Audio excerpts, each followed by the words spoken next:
প্রিয় ভাই ও বোনেরা, আপনি কি কখনো খেয়াল করে দেখেছেন একসময় আপনি যেখানে আনন্দে প্রার্থনা করতেন সেখানে আজ নীরবতা। যেখানে একদিন বাইবেল খুললেই হৃদয় উষ্ণ হয়ে উঠত, আজ সেই পৃষ্ঠাগুলো ধুলো জমে পড়ে আছে। যেখানে যিশুর নাম শুনলে চোখে জল আসত, এখন মনে হয় সবই তো জীবনযাপন। আপনি একা নন, প্রতিদিন হাজারো খ্রিস্টান এই আত্মিক শূন্যতার মধ্য দিয়ে যাচ্ছেন। কিন্তু প্রশ্ন হলো, আপনি কি বুঝতে পারছেন আপনি আসলে কোথায় দাঁড়িয়ে আছেন? আজকের ভিডিওতে আমরা আত্মিক মৃত্যুর পূর্ব লক্ষণ, সেই 5টি ভয়ানক আত্মিক লক্ষণ নিয়ে গভীরভাবে আলোচনা করব। এই লক্ষণগুলো আমাদের আত্মাকে সতর্ক করে যেন আমরা অনুশোচনার পথে ফিরে আসতে পারি। তাহলে চলুন আজকের ভিডিও শুরু করা যাক। প্রথম লক্ষণ, প্রার্থনায় উদাসীনতা। প্রার্থনা খ্রিস্টান জীবনের হৃদস্পন্দন। এই হৃদস্পন্দন বন্ধ হতে থাকলে আত্মিক মৃত্যু অবধারিত। আপনি কি এখন আর আগের মতো প্রার্থনা করতে পারেন না? সময় হয় না, মন বসে না, বলার কিছু খুঁজে পান না, মনে হয় যিশু শুনছেন না। এই অনুভব কিন্তু পাপের এক প্রকার ফল।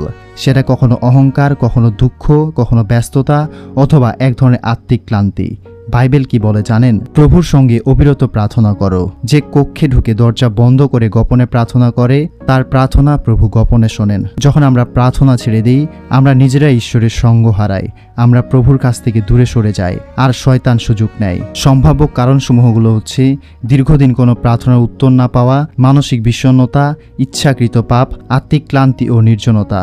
এখন আসি কিভাবে চিকিৎসা করবেন। প্রার্থনা শুরু করুন, এমনকি 2 মিনিট হলেও যিশুকে বলুন, আমি পারছি না, তুমি সাহায্য করো। প্রার্থনার জন্য নতুন জায়গা বেছে নিন, যেমন নির্জন ঘর, ছাদ, গির্জার কোণ। প্রার্থনার লিখে রাখতে পারেন, এটি এক ধরনের আত্মিক চর্চা। একটি ছোট প্রার্থনা করতে পারেন, যেমন, হে প্রভু, আমি শুকিয়ে গেছি, আমার আত্মা ক্লান্ত, আমার আত্মিক হৃদয়ে আবার আগুন জ্বালাও। দ্বিতীয় লক্ষণ, বাইবেল পাঠ থেকে দূরে সরে যাওয়া। বাইবেল হলো ঈশ্বরের মুখের শব্দ। যখন আমরা বাইবেল পড়া বন্ধ করি, আমরা ঈশ্বরের কণ্ঠ শুনতে অস্বীকৃতি জানাই। এই লক্ষণ অনেকে অবহেলা করেন, কিন্তু এটি আত্মিক মৃত্যু শুরু হওয়ার এক বড় সংকেত।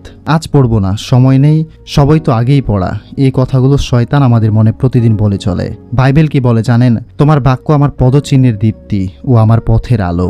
যে ব্যক্তি ঈশ্বরের কথা শুনে তা পালন করে না, সে এমন একজন মানুষ যে নিজের মুখ আয়নায় দেখে চলে গিয়ে ভুলে যায়। উদাহরণ হিসেবে যদি তোমাদেরকে বলি, একজন সৈনিক যদি যুদ্ধের সময় তার অস্ত্র ফেলে দেয়, তাহলে সে শত্রুর হাতে পড়ে যাবে।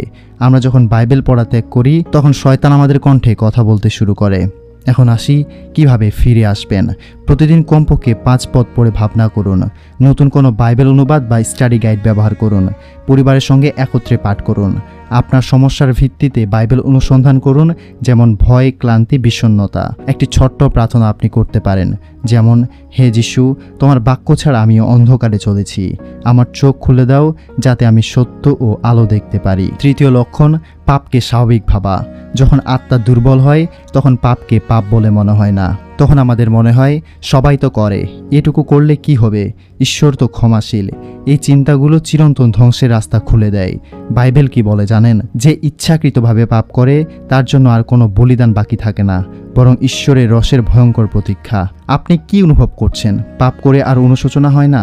ঈশ্বরের কাছে স্বীকার করতে লজ্জা লাগে? একই পাপ বারবার করছেন? এই অবস্থায় আপনি যা করতে পারেন, প্রতিদিন আত্মপরীক্ষা করুন, পাপ স্বীকার ও অনুশোচনার প্রার্থনা করুন, খ্রিস্টীয় উপবাস বা ধ্যানের মাধ্যমে আত্মাকে পুনরুজ্জীবিত করুন, নির্ভরযোগ্য কাউন্সেলিং অথবা গির্জার নেতার সাহায্য নিন।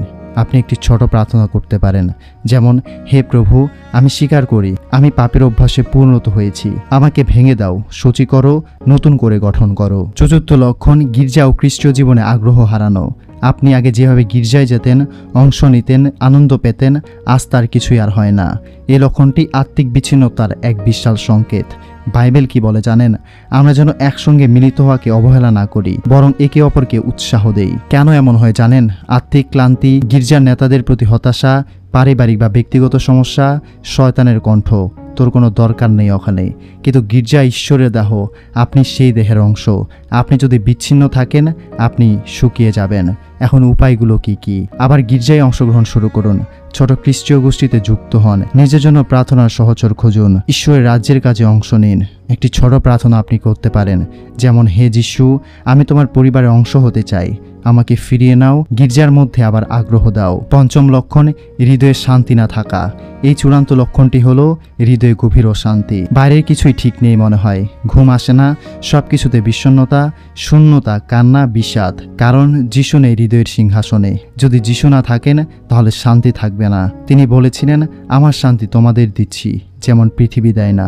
শান্তি ফিরে পেতে হলে আপনাকে যিশুকে হৃদয়ের কেন্দ্রে বসাতে হবে। এখন আসি কিভাবে করবেন।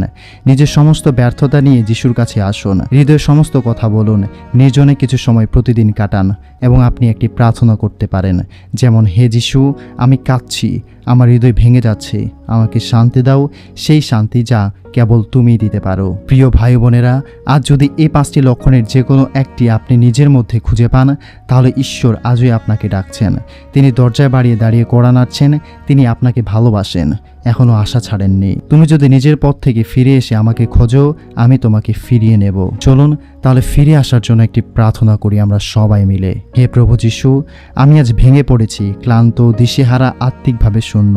আমি স্বীকার করি আমি তোমার কাছ থেকে সরে গেছি। প্রার্থনা হারিয়ে গেছে, বাইবেল ধুলোয় পড়ে আছে, পাপ আমাকে গ্রাস করেছে, গির্জার ভালো লাগে না, আর শান্তি সেটা তো বহুদিন আগেই চলে গেছে। হে যিশু, আমি ফিরে আসতে চাই। তুমি যা করেছ, সেই ক্রুশ, সেই রক্ত, সেই করুণা, আমি আর অবহেলা করতে চাই না। আমার পাপ ক্ষমা করো, আমার হৃদয়ে আবার আগুন জ্বালাও, পবিত্র আত্মা দিয়ে আমাকে পূর্ণ করো, আমাকে নতুন করে গঠন করো প্রভু। এই মুহূর্ত থেকে আমি তোমার সন্তান এবং তুমি আমার পরিত্রাতা।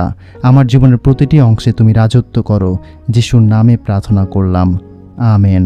প্রিয় ভাই বোনেরা, আপনি যদি আজ ফিরে আসার সিদ্ধান্ত নিয়ে থাকেন, তাহলে অবশ্যই কমেন্টে লিখুন, আমি ফিরে এলাম যিশুর কাছে। ভিডিওটি শেয়ার করুন যাতে অন্য কেউ আত্মিক মৃত্যু থেকে রক্ষা পায়। আর আমাদের channel power of the Holy Cross subscribe করুন, কারণ এখানে আপনি পাবেন আত্মিক শক্তির বার্তা প্রতিদিন।